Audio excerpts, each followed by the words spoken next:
할렐루야 찬양대 지휘자가 일본 순회 공연 중이라서 일부 찬양대 지휘자인 정선희 집사님께서 지휘해 주셨습니다. 10월의 첫 주일 아침입니다. 예배창 여러분 모두에게 주의 은혜와 평강이 가득하시기를 주의 이름으로 축복합니다. 옆에 분께 한번 인사합시다. 풍성한 열매를 거두는 한 달 되시기 바랍니다. 우리 조상들은 10월 달을 상달이라 그렇게 불렀다고 그러더라고요. 1년 12달 가운데 가장 귀하고 좋은 달이다. 왜 그랬을까요? 풍성한 오곡백과 열매를 거두어들인 달이기 때문에 상달이다, 좋은 달이다 라고 표현을 했다고 합니다. 10월 한 달 동안 우리가 열심히 기도하고 전도해서 풍성한 생명의 열매도 거두고 이런 삶 가운데 기도하는 모든 열매들도 거두어들이는 그런 역사가 있기를 축복합니다. 우리나라 선교사들이 들어와서 있었던 초창기 일입니다. 한 선교사님이 차를 타고 시골길을 지나가는데 할머니 한 분이 머리에 무거운 짐을 지고 가고 있습니다.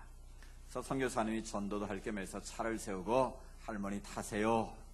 그러니까 할머니가 괜찮다 그냥 가라고 타세요. 억지로 할머니를 차에 태워드렸습니다. 근데 차를 타고 가는데 보니까 할머니가 땀을 뻘뻘 흘리고 있어요. 가만히 보니까 할머니가 여전히 머리에 짐을 지고 계신 거예요. 아니 할머니 왜 짐을 지금 내려놓지 그걸 이고 계세요? 그러니까 할머니 말씀이 이 양반아, 내가 차 태워준 것도 고마운데 어떻게 짐까지 여기다 내려놓을 수 있겠느냐고. 이게 웃자고 한 이야기가 아니고요, 실은 우리의 신앙생활의 모습을 보여주고 있는 하나의 단편적인 예라고 볼 수 있습니다. 우리가 예수 그리스도를 주로 고백하고 하나님의 자녀가 됐습니다. 예수님은 수고하고 무거운 짐진 자들아 다 내게로 오라, 내가 너희를 쉬게 하리라. 거기다 체크하고 편히 쉬게 하리라 말씀하셨는데, 우리는 예수를 믿으면서도 여전히 뭘 짊어지고 있습니까? 내 수고의 짐보따리를 내가 지고 내 문제를 내가 해결하겠다고 발버둥치는 안타까움을 보게 되는 것이죠. 여러분, 예수님을 오래 믿을수록 기쁨과 감사, 찬송이 충만하십니까? 아니면 염려와 근심이 많아집니까? 목사로서 한 가지 미스테리한 게 있습니다. 성경대로라면 우리가 예수를 믿고 구원받은 하나님의 백성으로서 바른 믿음 생활을 잘하면 우리 얼굴이 천사처럼 환해지고 기쁨과 감사, 찬송이 넘쳐야 될 것 같은데 모르겠어요. 우리 성주교회 빼고는 오래 믿음으로서 얼굴에 보면 근심이 있는 것 같더라고요.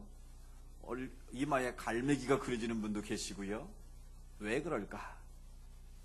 예수를 믿으면 기쁨이 충만하고 감사가 충만하고 그 삶에 정말 천사 얼굴처럼 빛나야 되는데 왜 교회까지 와서도 인상 쓰고 갈매기 그리면서 왜 저럴까? 여러분, 바로 그거 아니겠습니까? 진리를 알지니 진리가 너희를 자유케 하리라. 예수 그리스도의 복음은 우리를 자유케 하는 것인 줄로 믿습니다.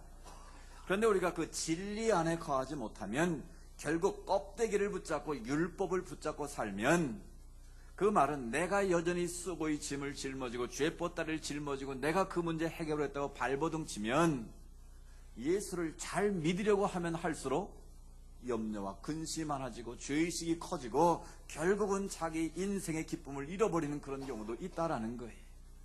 오늘 그 문제를 다루고 있는 것이 우리가 읽은 본문의 말씀입니다. 바울과 바나바가 안디옥 교회 최초의 이방 선교사로 파송을 받았습니다.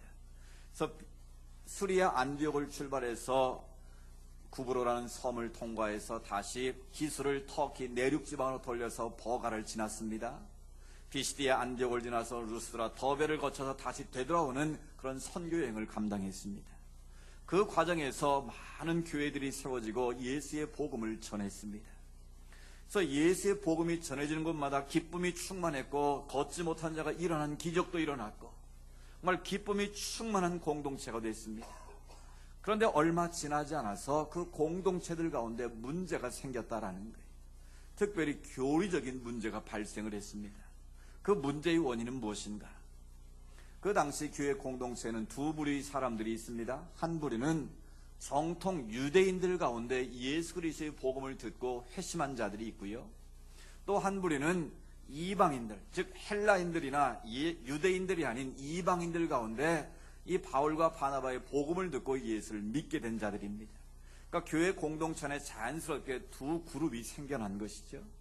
근데 지금까지는 예수 그리스도를 믿는 믿음으로 말미암아 우리는 구원을 받는다, 그 사실을 가르쳤고 그렇게 믿었다는 것이죠. 그런데 오늘 1절에 보니까 어떤 사람들이 유대로부터 내려와서, 즉 예루살렘 공동체에 오래 몸담고 있던 사람들 가운데 몇 사람들이 바울과 바나바가 선교한 지역에 내려와서 복음을 전하는데 뭔가 좀 이상한 것을 가르쳤다라는 거예요. 그 내용이 무엇입니까?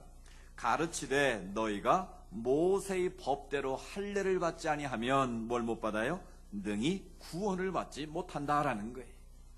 그러니까 자기들은 예수를 믿으면 구원받는 줄 알았는데 유대로부터 온 사람들의 가르침은 너희가 예수를 믿는 것만으로는 부족하다라는 거예요.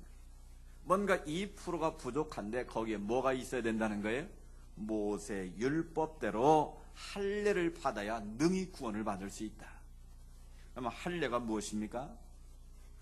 하나님께서 아브라함에게 모든 태어난 남자들은 태어난 지 8일이 되면 남자의 성기에 표피를 베어서 하나님의 백성됨을 드러내라고 말씀하셨습니다.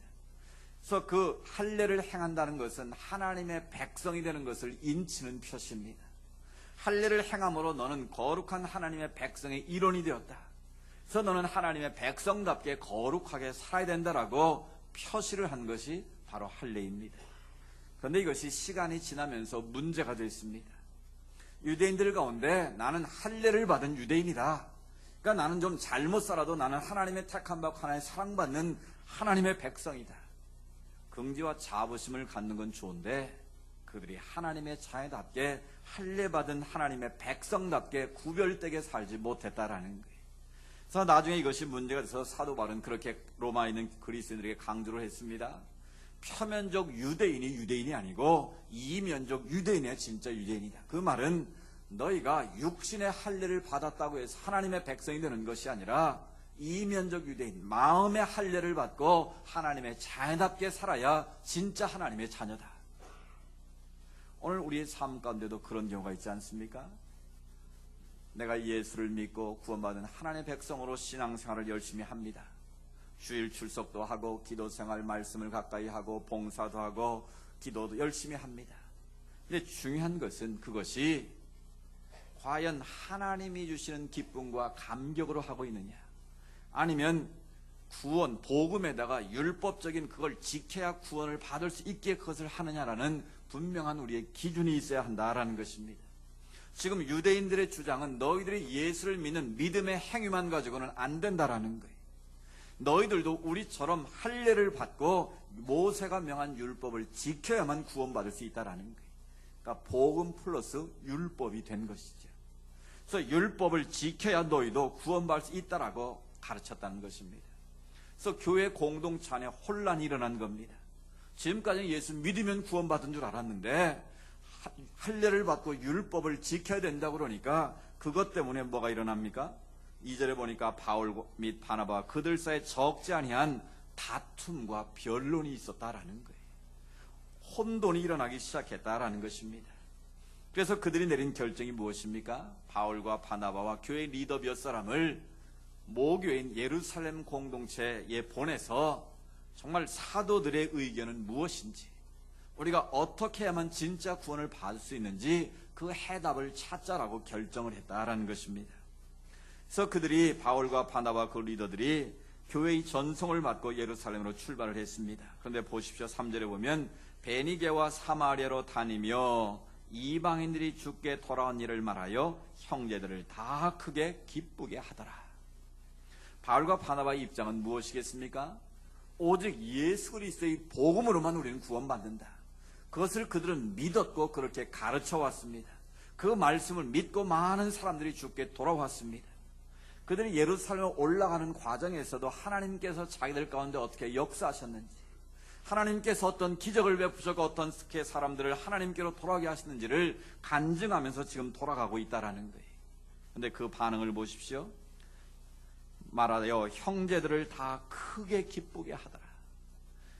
믿지 않는 영혼들이 하나님께 돌아온 이야기들을 그들과 함께 나누고 증언할 때에 그들이 다 크게 기뻐했다라는 것입니다. 여러분 인생을 살면서 어떤 일을 당했을 때 가장 기쁘십니까? 여러분 우리 교회가 무슨 일을 할 때 가장 기쁨이 충만하겠습니까? 오늘 그 비결은 성경에 나와 있습니다. 우리가 성전을 크게 확장해서도 아니고요, 우리가 뭐 어떤 대단한 시설과 건물을 가져서도 아니고요, 눈에 보이는 그것 때문이 아니라 잃어버린 영혼이 주께 돌아오고 지옥 가야 될 인생이 예수님을 만나서 하나님께 돌아오는 새 생명을 얻은 그 기쁨이 우리 공동체 가운데 충만해야 될 줄로 믿습니다. 그 어떤 것보다도 잃어버린 영혼이 주께 돌아와 하나님을 만나고 예수를 만나는 그 자리가 최고의 기쁨의 자리가 되고 감격의 자리가 될 줄로 믿습니다.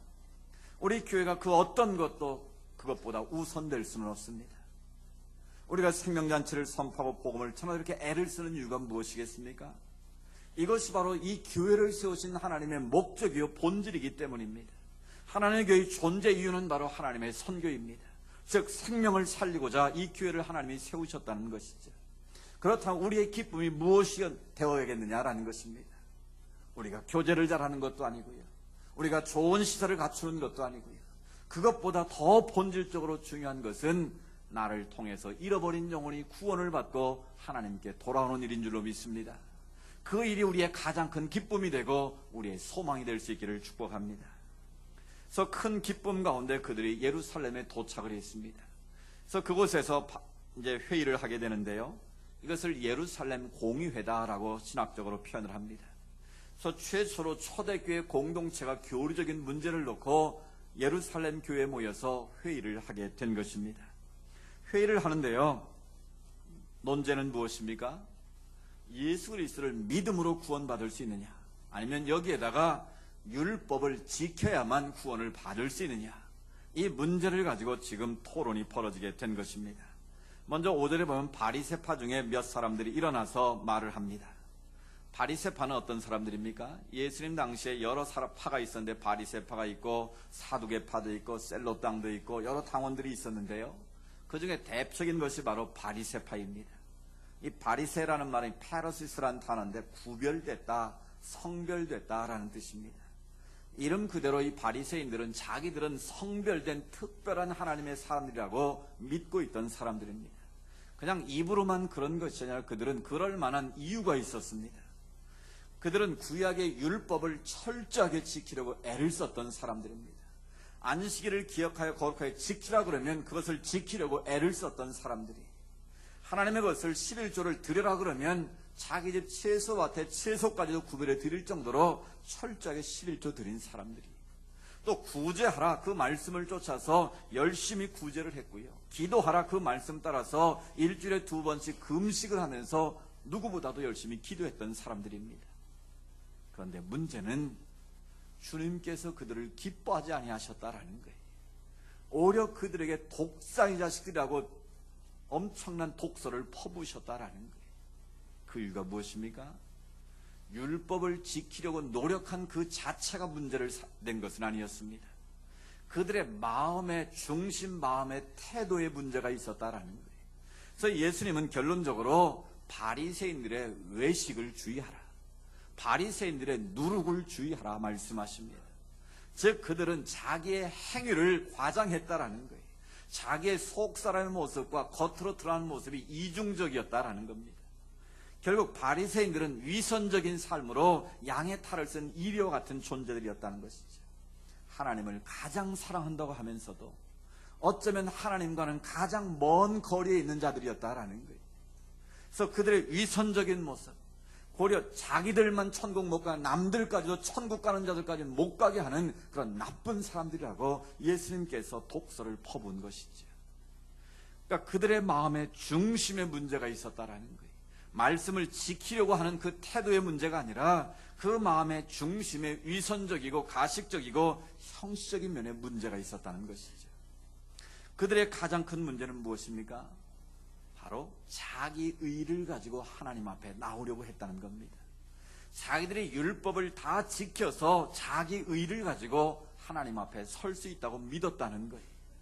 그래서 자기들은 이렇게 의롭게 사는데 너희들은 왜 그렇게 못 사냐, 그런 사람들을 보고 손가락질을 하고 비판하고 정죄했다라는 거예요. 여러분, 그래서 예수님으로부터 바리새인들은 칭찬을 받은 것이 아니라 가장 큰 책망을 받은 사람들이었다라는 거예요. 그런데 여전히 그들이 예수님의 책망을 받고 예수님을 십자가에 못 박는 일에 앞장섰던 사람들인데, 그들은 회심하지 못하고 여전히 율법에 대해서 매여 있다라는 것입니다. 그래서 바리새인 중에 믿는 사람들이 뭐라고 말했습니까? 이방인에게 할례를 행하고 모세의 율법을 지키라 명하는 것이 마땅하다. 여전히 그들은 예수 그리스도의 복음으로 구원받는 것이 아니라 예수를 믿되 구약의 할례도 받고 율법을 다 지켜서 자기 의를 쌓아야 구원받을 수 있다고 가르쳐야 한다라는 겁니다. 그러니까 바울과 바나바가 지금까지 가르치던 오직 예수의 복음은 틀렸다라는 거예요. 그래서 이것 때문에 이제 논쟁이 붙게 된 겁니다. 그래서 6절에 사도와 장로들이 이 일을 의논하러 모였습니다. 많은 변론이 있었습니다. 그건 오랜 시간 동안 토론을 한 후에 사도 베드로가 자기 입장을 정리하고 있습니다. 우리가 여기서 한 가지 중요한 것을 깨닫게 되는데, 우리가 회의를 할 때 우리가 어떻게 회의를 해야 되는가를 알 수 있습니다. 원래 회의를 많이 하면 회의가 생긴다고 그러죠. 그래서 회의를 많이 하고 기도를 많이 해야 되는데, 부득이하게 지금 예루살렘 공동체의 교육의 문제를 가지고 좀 회의를 하게 됐는데요. 이런 회의를 할 때 가장 기본이 뭡니까? 자기를 먼저 주장하는 것이나 상대방의 말을 잘 경청하는 것이 회의의 가장 기본입니다. 그리고 내 생각과 다른 사람의 생각이 다르다는 것을 인정할 줄 알아야 회의를 할 수 있는 사람들입니다. 근데 보통은 내 생각과 다르면 어떻게 말합니까? 틀렸다고 생각을 합니다. 그래서 틀렸다고 생각하니까 자기 소리가 커지게 되고 자기 주장을 크게 하다 보면 결국 논쟁이 되고 싸움이 되고 갈라지는 안타까움을 보게 됩니다. 결국 우리가 회의를 한다는 것은 서로 다른 것을 잘 조정해서 원만하게 해결해서 일치를 이루어가는 게 회의를 하는 목적이 아니겠습니까? 그리고 더 중요한 한 가지는 회의를 통해서 내 생각과 다르더라도 어떤 일이 여론이 모아져서 결정이 되어지면 어떻게 됩니까? 그것을 따르는 것이 대의정치고 민주의 근간입니다. 근데 나는 반대했는데 그게 됐다 그러면 어떻게 생각합니까? 기분 나빠할 수 있고, 그것 때문에 끝까지 자기 주장을 강조하다 보면 결국 그래서 공동체가 싸움이 벌어지고 문제 가운데 휩싸이는 것을 보게 됩니다. 이번 총회에서도 보니까요, 각 교회마다 노회마다 재판이 붙어가지고 싸움을 하고요, 또 재판을 잘못했다 그래고 재판국 국원들 전체를 불신임을 하고요. 이 교회가 복음의 진리를 위해서 싸우는 것이 아니라 우리끼리 싸우는, 그래서 이전투구를 하는 그런 안타까운 모습을 보고 참 한심하다라는 생각을 했습니다. 우리는 진리를 위해서 싸워야 될 줄로 믿습니다. 우리끼리 소모적인 논쟁이나 변론이 아니라 어떻게 하면 우리가 예수 그리스도의 복음을 더 효과적으로 전할 것인가, 우리가 어떻게 하면 하나님의 나라와 하나님의 선교를 이 땅에 잘할 것인가를 위해서 머리를 맞대 우리가 기도하고 논의를 해야지, 우리끼리 서로의 다른 생각 때문에 그것 때문에 싸우고 변론을 벌인다면 그것이야말로 사탄이 좋아하는 일 아니겠습니까? 오늘 공동체를 보면 지혜롭게 이 문제를 풀어갑니다. 오늘 베드로의 사도의 모습을 보십시오. 베드로는 자기 주장을 하는 것이 아닙니다. 지금까지 하나님께서 자기의 삶 가운데 어떻게 역사하셨는가를 자기 고백을 하고 있습니다. 자기 신앙 간증을 지금 들려주는 거예요. 그 간증의 내용이 참 은혜스러운데요. 7절부터 보십시오. 그 첫 번째 내용은 이방인들로 내 입에서 복음의 말씀을 들어 믿게 하시려고 오래전부터 너희 가운데서 나를 택하셨다. 바울이 지금 복음의 핵심을 전하고 있는데요. 베드로가 복음의 핵심을 말하고 있는데, 그 첫 번째가 바로 하나님께서 이방인들 가운데 하나님의 복음을 전하게 하려고 나를 택하셨다라는 거예요. 이런 복음의 가장 큰 출발은 하나님의 택하심인 줄로 믿습니다. 이 많은 사람들 가운데 하나님이 저와 여러분을 하나님의 자녀로 택하셨다라는 거예요. 요한복음 15장 16절에 보시면 너희가 나를 택한 것이 아니라 내가 너희를 택하여 세웠다라고 말씀하십니다. 내 의로 하나님 앞에 내가 특별히 택함 받은 게 아니라 우리는 여전히 죄 가운데 살고 있지만 하나님께서 나를 의롭다고 인치셔서 나를 부르셨다라는 거예요. 이 불러주심이 은혜요 축복인 줄로 믿습니다. 여러분, 지금도 많은 사람이 이 지구상에 살고 있지만 부름받은 사람들보다 부름받지 못한 사람이 훨씬 더 많다라는 거예요. 우리나라도 10명 가운데 7명은 적어도 하나님의 부르심에 응답받지 못하고 지금도 여전히 죄 가운데 살고 있다는 것이죠. 나 같은 죄인 불러신 주님의 은혜를 기억하며 사는 것이 바로 복음의 삶인 줄로 믿습니다. 두 번째로 베드로가 강조하는 게 무엇입니까? 마음으로 아시는 하나님, 우리에게 그들에게 성령을 주어 증언하게 하셨다. 그래서 이방인의 사도로 택함받은 베드로 자신이 고넬료의 환상을 통해서 고넬료의 가정에 가서 말씀을 전할 때 성령이 부어지지 않았습니까? 그래서 나의 모든 사역의 근간에는 성령이 있었다는 것을 강조하고 있습니다. 그렇습니다. 우리 신앙생활의 가장 근간에는 성령의 인도하심과 역사하심이 있어야 될 줄로 믿습니다. 내 생각이나 내 판단, 내 경험이 중요한 것이 아니고 성령님께서 내게 뭐라고 말씀하고 계신지, 성령님께서 지금 나에게 뭐라고 말씀하시는지, 성령님께서 내가 지금 무엇을 하라고 요청하시는지, 성령님께 민감한 사람이 바로 은혜 있는 사람인 줄로 믿습니다. 그래서 성령의 인도와 다스림 가운데 성령 충만한 사람, 바로 그 사람이 복음의 메인 사람이고 하나님을 기쁘시게 하는 자라는 것입니다. 그래서 베드로는 자신은 성령의 충만함으로 하나님의 복음을 증언했다고 강조합니다. 그리고 세 번째로 9절에 보면 믿음으로 그들의 마음을 깨끗이 하사 그들이나 우리나 차별하지 않으셨다. 하나님은 차별하지 않는 분이심을 강조하고 있는 것이죠. 그래서 기독교 공동체는 차별이 없는 공동체입니다.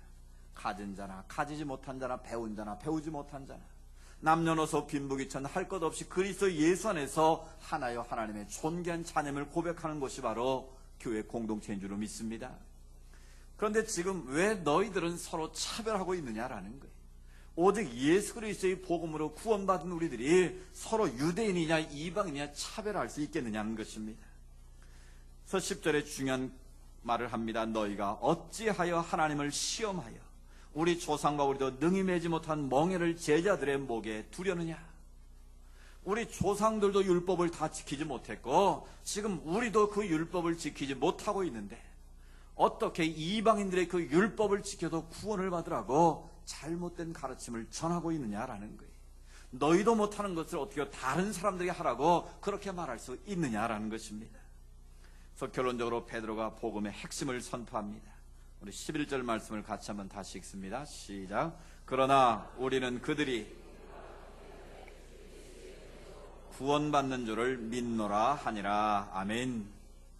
베드로의 결론은 바로 그것이었습니다. 우리가 자기 행위나 자기 의로 구원받는 것이 아니고 율법을 지켜서 구원받는 것이 아니고 오직 예수 그리스도의 은혜로 구원받는 것을 나는 확실히 믿노라. 아멘. 우리가 구원받는 것은 전적으로 하나님이 베풀으신 은혜의 선물인 줄로 믿습니다. 그래서 에베소 2장 8절 9절에 바울이 강조합니다. 너희가 그 은혜로 인하여 믿음으로 말미암아 구원을 얻었나니 받았나니 이것이 너에게서 난 것이 아니요 하나님의 선물이다. 행위에서 난 것이 아닌 누구든지 자랑치 못하게 하려 함이라. 믿으십니까?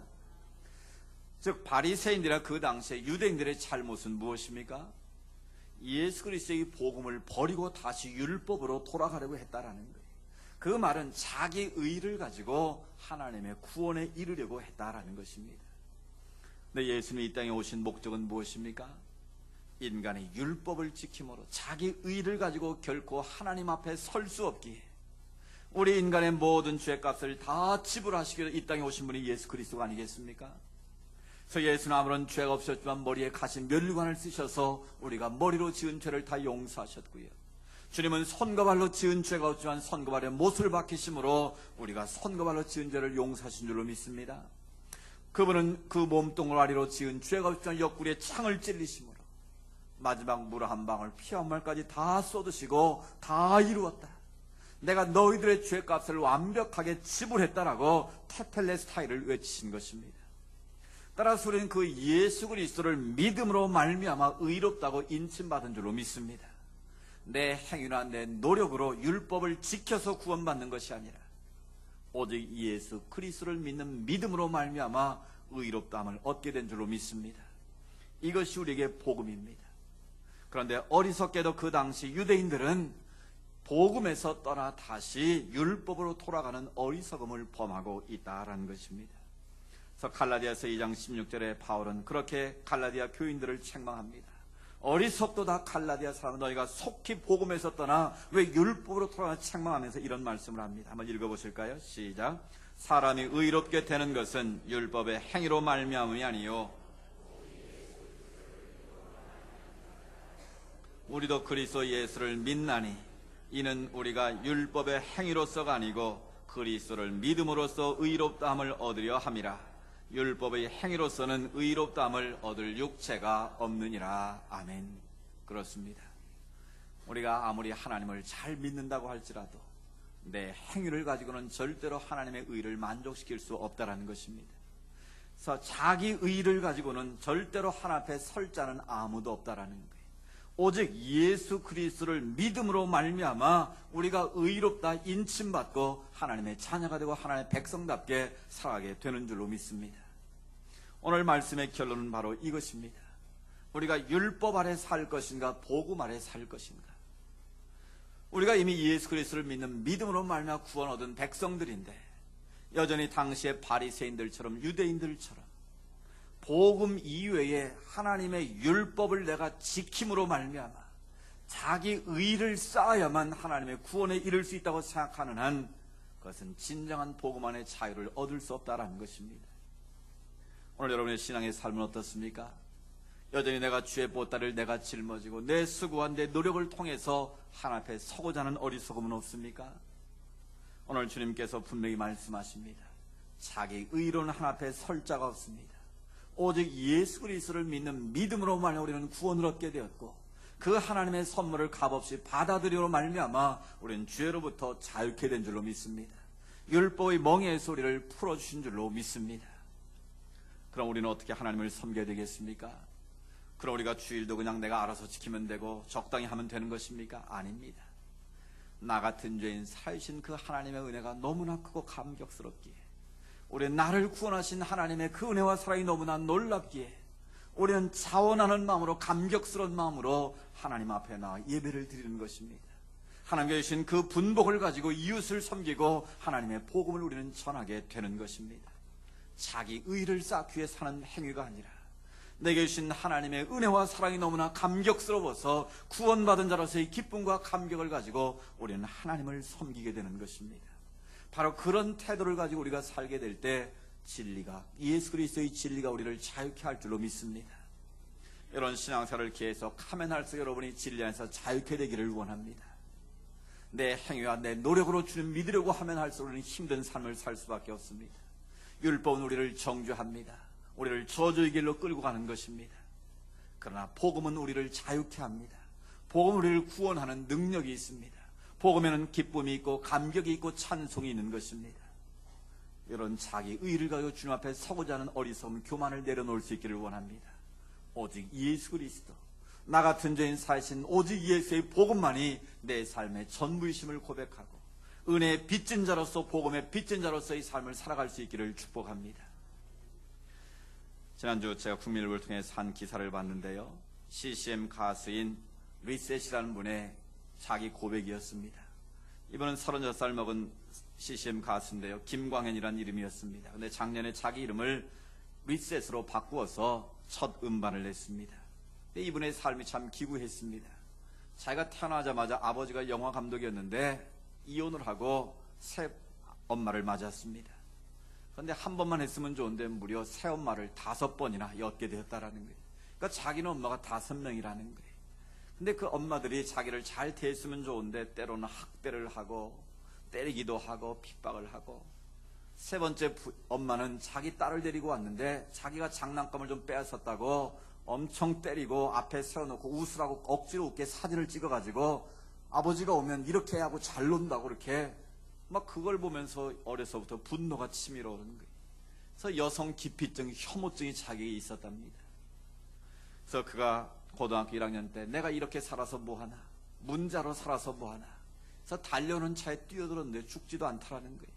그래서 또 죽으려고 옥상에 올라 뛰어들었는데도 안 죽더라는 거예요. 그래서 어느 날 밤길을 집을 나와서 길을 걸어가는데 붉은색 십자가 보이더랍니다. 그래서 십자가를 보고 그 교회 앞에 갔는데 고등부 금식 수련회를 하더래요. 그래서 자기도 모르게 거의 끌려 들어갔는데 전도사님이 어떻게 왔냐 물어 자기 사정을 얘기했더니, 그래 나와 함께 일주일간 지내면서 우리 기도하자. 그 자리에서 예수님을 만나게 된 겁니다. 내 인생 하나님이 나를 버리지 아니하셨구나. 하나님은 나 같은 죄인도 사랑하시는구나. 그래서 은혜의 빛 가운데 그 소년이 들어오게 된 것입니다. 그래서 예수 믿고 구원받은 자로서 내가 인생을 어떻게 살아야 될까? 그래서 찬양의 능력과 은사를 주셔서 이번에 한설 신학을 공부하고 CCM 가수가 됐습니다.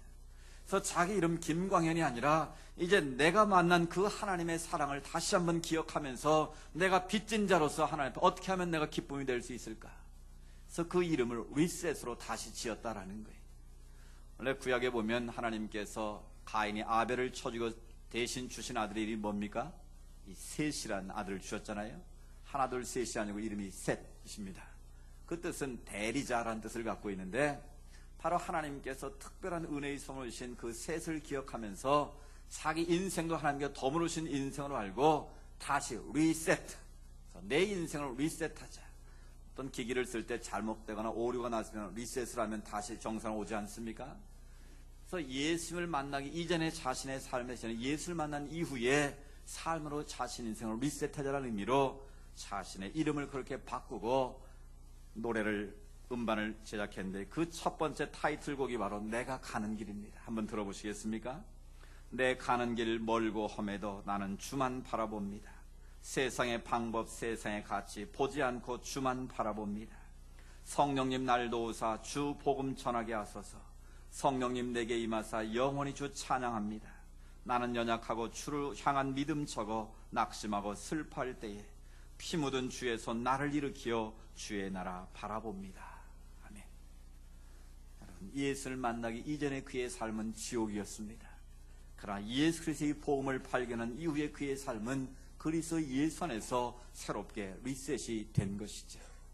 오늘 주님께서 우리의 인생을 다시 한번 복음의 빛 아래서 리셋하기를 원하십니다. 여전히 내 의의를 가지고 하나님 앞에서 내가 한번 살아보겠다고 몸부림치고 있지는 않습니까? 자기 의의에 빠져서 남을 정죄하고 있지는 않습니까? 또 자기 스스로 지키지 못할 때스로 열등감과 죄책감에 빠지지는 않습니까? 오늘 주님께서 우리를 다시 한번 복음의 빛 가운데로 부르고 계십니다. 수고하고 무거운 짐자들을 부르고 계십니다. 너의 모든 짐을 내게 맡기라고 말씀하십니다. 오직 예수의 십자가의 복음의 능력만이 너희를 구원할 수 있고 그 복음의 능력만이 우리를 자유케 할 수 있다고 말씀하십니다. 더 이상 율법의 멍에를 메고 죄 가운데 살지 마시고 복음의 빛 아래서 진리의 말씀부터 믿음으로 승리하는 우리 모두가 될 수 있기를 주의 이름으로 축복합니다. 살아계신 아버지 하나님 감사합니다. 우리는 자기 의를 가지고 하나님 앞에 서고자 하는 어리석음을 범할 때가 있습니다. 다시 한번 주시는 귀한 말씀을 통해 율법의 멍에를 메고 사는 인생이 아니라 오직 그리스도의 예수 안에서 진리의 말씀을 붙들고 복음 안에서 살아갈 수 있기를 원합니다. 내가 붙잡고 있는 세상의 방법 가치 다 내려놓게 하시고 우리의 가는 길이 멀고 험해도 오직 주님만 바라보며 나아가게 하옵소서.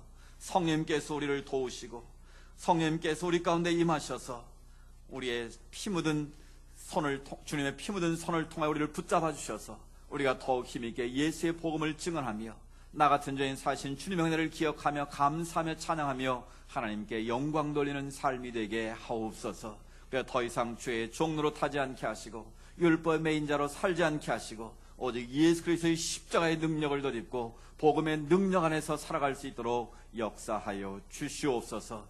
그리고 진리 안에서 자유함을 얻고 세상에 나아가 기쁨과 감격으로 주의 복음을 증언하는 거룩한 하나님의 사람들이 되게 하옵소서.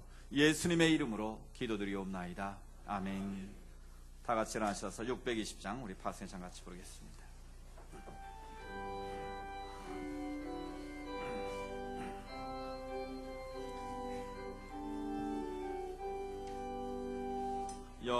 여기에 모인 우리 주의 은총 받은 자여라. 주께서 이 자리에 함께 계심을 아노라.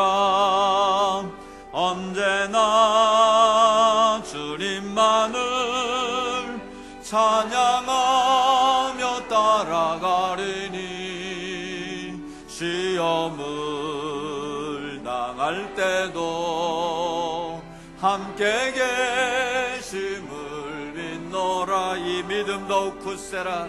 믿음 더욱 굳세라. 주가 지켜주신다. 어두운 밤에도 주의 밝은 인도하여 주신다. 이 믿음 더욱 굳세라. 주가 지켜주신다. 어두운 밤에도 주의 밝은 인도하여 주시다.